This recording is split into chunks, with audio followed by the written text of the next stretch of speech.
നമസ്കാരം. പാലക്കാടാണുള്ളത്. പാലക്കാട് കോട്ട മൈതാനിക്ക് സമീപത്തുള്ള നടപ്പാതയിലൂടെ ഇങ്ങനെ നടക്കുകയാണ്. എനിക്കൊപ്പം ഉള്ളത് കഷ്ടപ്പെടുന്ന പാലക്കാട് റിപ്പോർട്ടർ അഞ്ജു അശോകാണ്. അഞ്ജു, പാലക്കാടത്തെ ഒരു തെരഞ്ഞെടുപ്പ് വിശേഷങ്ങൾ എന്തൊക്കെയാണ്? പാലക്കാട് കുറെ നാളായിട്ട് അഞ്ജു ഒക്കെ ഇവിടെ താമസിക്കുന്നതല്ലേ? ഇത്തവണത്തെ തെരഞ്ഞെടുപ്പിന് എന്താ ഒരു പ്രത്യേകത? ശോഭാ സുരേന്ദ്രൻ വന്നതോടുകൂടി സംഭവം ഭയങ്കരമായിട്ട് ടൈറ്റായി അല്ലേ? അതെ. എന്താണ് ഇപ്പൊ ശോഭാ സുരേന്ദ്രനെ ഇവിടുത്തെ ജനങ്ങൾ ഇങ്ങനെയാണ് നോക്കിക്കാണുന്നത്? ഒരു ജയസാധ്യതയെ കുറിച്ചൊക്കെ ഇവിടുത്തെ ജനങ്ങളുമായിട്ടൊക്കെ ബന്ധപ്പെടുന്ന സമയത്ത് നമ്മൾ കഴിഞ്ഞ ദിവസമൊക്കെ കുറച്ച് ഒപ്പീനിയൻ ഒക്കെ എടുത്തില്ലേ? അപ്പൊ ഒക്കെ എങ്ങനെയാണ് ആളുകൾ പറയുന്നത്? ട്രെൻഡിങ് ആയിട്ടുള്ള ഒരു ഇതാണ് ശോഭാ സുരേന്ദ്രനെ കുറിച്ച് പറയുകയാണെങ്കിൽ. കാരണം രണ്ട് LDF-ലാണെങ്കിലും ശരി UDF-ന്റെ ആണെങ്കിലും സ്ഥാനാർത്ഥിമാര് വന്നിട്ട് പുരുഷന്മാരാണ്. അപ്പൊ സ്ത്രീ ജനങ്ങൾക്ക് കൂടുതലായിട്ടും ശോഭാ സുരേന്ദ്രൻ വരുന്നു എന്ന് പറയുമ്പോ തന്നെ കൂടുതലൊരു അറ്റാച്ച്മെന്റ് ഫീൽ ചെയ്യുന്നുണ്ട്. അതായത് സ്ത്രീ വോട്ടർമാരെ സംബന്ധിച്ചിടത്തോളം അവർക്ക് ശോഭാ സുരേന്ദ്രൻ ഒരു ഡിസിഷൻ ഫാക്ടറാണ്, ഒരു ഫീലാണ് മറ്റുള്ളവർക്ക്. ഇപ്പൊ കുട്ടികളാണെങ്കിലും ശരി ശോഭാമ്മ എന്നാണ് വിളിക്കുന്നത്. ശോഭാമ്മ. അതെ അതെ. പിന്നെ ചേട്ടന്മാരാണെങ്കിലും ശരി ചേച്ചിമാരോടാണെങ്കിലും ചോദിക്കുമ്പോൾ അവരുടെ എന്താ പറയാ, സ്ത്രീ എന്നുള്ളതിനേക്കാൾ ഉപരി ഒരു പെൺകരുത്ത് എന്ന് പറയാം. ഇവിടെ അതാണ് എല്ലാവരുടെ മുഖത്തും കാണുന്നത് അവരെ കുറിച്ച് പറയുമ്പോൾ. ഈ ശോഭാ സുരേന്ദ്രന്റെ പ്രചരണം നടക്കുന്ന സമയത്ത് കഴിഞ്ഞ ദിവസമൊക്കെ അഞ്ജു കൂടി ഉണ്ടായിരുന്നല്ലോ. അപ്പം ആളുകളുമായിട്ടൊക്കെ സംസാരിക്കുന്ന സമയത്ത് അവര് എങ്ങനെയാണ് ഈ ശോഭാ സുരേന്ദ്രൻ അവരൊക്കെ സ്വീകരിക്കുന്നത്? അവരുടെ അടുത്ത് ചെല്ലുമ്പോൾ തന്നെ അവരിൽ ഒരാളായിട്ടാണ് ശോഭ സുരേന്ദ്രൻ മാറിക്കൊണ്ടിരിക്കുന്നത്. അതുകൊണ്ട് തന്നെ എല്ലാവർക്കും പെട്ടെന്ന് അവരുമായിട്ട് ഒരു അറ്റാച്ച്മെന്റ് ഉണ്ടാവുന്നുണ്ട്. പെട്ടെന്ന് ആളുകളുമായിട്ട് ഭയങ്കര ജെല്ലാവുകയാണ്. അതെ. ഇപ്പൊ എല്ലാവരെയും വിളിക്കുന്നു, വന്ന് നിൽക്കുന്ന എന്താ പറയാ, എല്ലാ ആൾക്കാരെയും കൂട്ടി നിർത്തി വന്നോളൂ കണ്ടോളൂ എന്നുള്ള ഒരു ലൈനിലേക്കാണ് പോകുന്നത്. അതുകൊണ്ട് തന്നെ എല്ലാ ആൾക്കാർക്കും അവർ ഭയങ്കര പ്രിയമാണ്. അതാണ് ഞാൻ കഴിഞ്ഞ ദിവസങ്ങളിലൊക്കെ കണ്ടു, ഒരുപാട് പേരുമായിട്ടുള്ള സെൽഫികൾ പല സ്ഥലത്ത് കണ്ടിട്ടുണ്ട്. പോകുന്ന സ്ഥലത്തൊക്കെ ആളുകൾ സെൽഫി എടുക്കാൻ വേണ്ടി അത്രത്തോളം ആവേശം. ആര് വന്നാലും ശരി ചേർത്ത് നിർത്ത് ഒരു ഫോട്ടോ എടുക്കുന്നതാണ് പുള്ളിയുടെ. കടക്കുപുറത്ത് പറയുന്നില്ല, ഇല്ല, അങ്ങനെ ഒരു ശൈലിയേ അല്ല. ആര് വന്നാലും ശരി വന്നോളൂ, നിന്നു, നമുക്ക് ഫോട്ടോ എടുക്കാം. അവർക്കാണെങ്കിലും താല്പര്യമുണ്ട് ശോഭാ സുരേന്ദ്രനോട് ഫോട്ടോ എടുക്കാനൊക്കെ.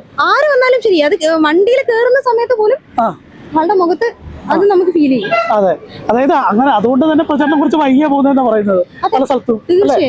ഈ പ്രചരണത്തിന് കോർഡിനേറ്റർമാർക്ക് പണി കിട്ടുക, ഇത് സമയത്തിനൂടെ എത്തിക്കണ്ടേ? സമയത്തിന് എത്താൻ ഭയങ്കര ബുദ്ധിമുട്ടാണ്. അതുപോലെ പുറത്ത് വെളിയിൽ ആരെങ്കിലും കണ്ടിട്ട് കൈ കാണിക്കുവാണെങ്കിലും അവിടെ വണ്ടി നിർത്തി ആള് പോയി സംസാരിച്ചിട്ട് വരുന്ന ഒരു സിറ്റുവേഷൻ ആണ് കാണുന്നത്. അതായത് എനിക്ക് തോന്നുന്നു അത്രത്തോളം പാലക്കാട് ജനങ്ങളുമായിട്ട് ഒരു ജെല്ലായ ഒരു ഇതാണ് ഉള്ളത്, ഒരു അന്തരീക്ഷം. അതെ. അപ്പൊ ഇതെല്ലാം ശോഭാ സുരേന്ദ്രനെ സംബന്ധിച്ചിടത്തോളം ശോഭാ സുരേന്ദ്രനെ ഒട്ടേറെ ഇലക്ഷനിൽ മത്സരിച്ചിട്ടുള്ള വ്യക്തിയാണ്. പാലക്കാട് തന്നെ ഒരു തവണ 2ാം സ്ഥാനത്ത് എത്തിയിട്ടുള്ള വ്യക്തിയാണ്. എവിടെ പോയി കഴിഞ്ഞാലും അവിടെ വലിയ രീതിയിലായിട്ട് വോട്ട് ഷെയർ വർദ്ധിപ്പിക്കാനും വോട്ട് വർദ്ധിപ്പിക്കാനും കപ്പാസിറ്റി വ്യക്തിയാണ്. അവരൊരു അയൺ ലേഡിയാണ്, നല്ല പ്രാസംഗികയാണ്. അതോടൊപ്പം തന്നെ പൊളിറ്റിക്സിൽ അവർക്കുള്ള അനുഭവ സമ്പത്ത്, അനുഭവ പരിചയം, സാധാരണക്കാരിയായി നിന്ന് വളർന്നു വന്നതുകൊണ്ട് തന്നെ സാധാരണക്കാരുടെ വികാരങ്ങളും വിഷമങ്ങളും ഒക്കെ മനസ്സിലാക്കാൻ കഴിയുന്നതാണ്. ഈ ഫാക്ടറുകളൊക്കെ ഇവിടെ ഗുണം ചെയ്യും. തീർച്ചയായും ഗുണം ചെയ്യും. ഒന്ന്, താഴെ തട്ടിലുള്ള ആളുകൾക്കാണ് ഇവരെ കൊണ്ടുള്ള പ്രയോജനം കൂടുതലെന്നാണ് അറിയാൻ കഴിയുന്നത്. കാരണം മറ്റുള്ള 2 സ്ഥാനാർത്ഥികളെ പോലെ അല്ല ഇവര്. എന്താന്ന് വെച്ച് കഴിഞ്ഞാൽ വളരെ അടുത്ത, അതായത് ജനങ്ങളുമായി അത്രയ്ക്കും അടുപ്പം ഉള്ളൊരു ഇതായിട്ടാണ് തോന്നുന്നത്. ബാക്കിയുള്ള 2 പേര് എന്ന് വെച്ച് കഴിഞ്ഞാൽ ഒരാള് വ്യവസായിയാണ്, രണ്ടാമത്തെ ആളെന്ന് പറഞ്ഞു കഴിഞ്ഞാൽ ഇപ്പൊ സിനിമ ഫീൽഡ് കാര്യങ്ങള്. അപ്പൊ അവര് വരുമ്പോ, ജനങ്ങൾ വരുമ്പോ അവർക്ക് ആ ഒരു ഫീലിംഗ് ആണ്. അതായത് നമ്മൾ എവിടെയെങ്കിലും പോകുന്ന സമയത്ത് ഒരു സിനിമാ താരം ഒരു ബ്രാൻഡിന്റെ പരസ്യത്തിന് നിൽക്കുന്നു, ആ ഒരു ഫീലാണോ? ആ ഒരു ഫീല് മാത്രമേ ഉള്ളൂ. അതിലപ്പുറം ജനങ്ങളോട് ഇടപഴകിയുള്ള ഒരു ശീലം അങ്ങനെ ഒന്നും അങ്ങനെ കണ്ടതായി തോന്നുന്നില്ല. പിന്നെ ഇപ്പോ പറയാലോ, ഇലക്ഷൻ പ്രചരണമാണ്. അതുകൊണ്ട് തന്നെ അവരുടേതായ ഒരു കാര്യം. ഈ മറ്റേ UDF-ന്റെയും LDF-ന്റെയും ഒക്കെ ഇലക്ഷൻ പ്രചരണത്തോടെ എത്രത്തോളം ആളുകളുണ്ട്, ജനപങ്കാളിത്തം എത്രത്തോളം ഉണ്ട്, എങ്ങനെയാണ് അതിനൊക്കെ കാണുന്നത്? ജനപങ്കാളിത്തം തീരെ കുറവായിട്ടാണ് കാണുന്നത്. പിന്നെ ഒന്നാമത് വ്യവസായി എന്നുള്ളൊരു ലേബൽ NMR റസാക്കിനുണ്ട്. അതെ, LDF-ന്റെ കാൻഡിഡേറ്റ് ചിഹ്നം ഇന്നലെയാണ് വന്നിരിക്കുന്നത്, മോതിരമാണെന്നാണ് കേട്ടത്.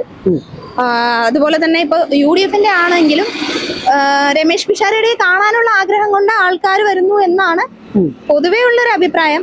പിന്നെ രാഹുൽ മാങ്കൂട്ടത്തലിന്റെ പ്രശ്നം നമുക്ക് എല്ലാവർക്കും അറിയുന്ന കാര്യമാണ്.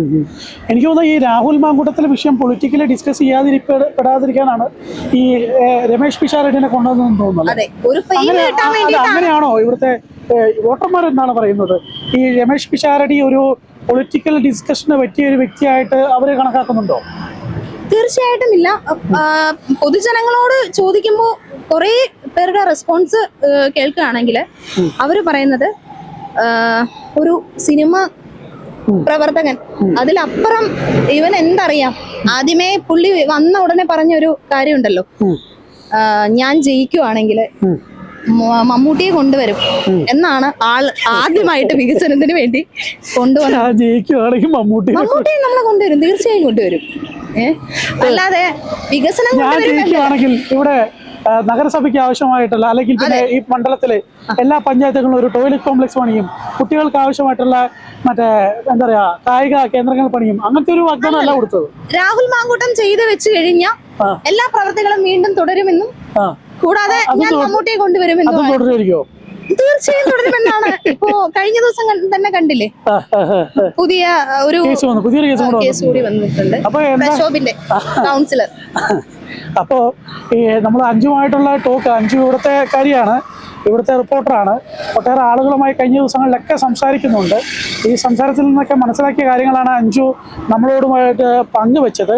എന്തായാലും പാലക്കാട് നിന്നുള്ള തെരഞ്ഞെടുപ്പ് വിശേഷങ്ങൾ പ്രേക്ഷകരിലേക്ക് കൃത്യമായി തന്നെ അഞ്ജു ഇവിടെ നിന്ന് എത്തിക്കും. പാലക്കാട് നിന്നും സാഗറിനും പ്രശാന്തിനും അഞ്ജു അശോകിനോടൊപ്പം അർജുൻ സി വനജ്.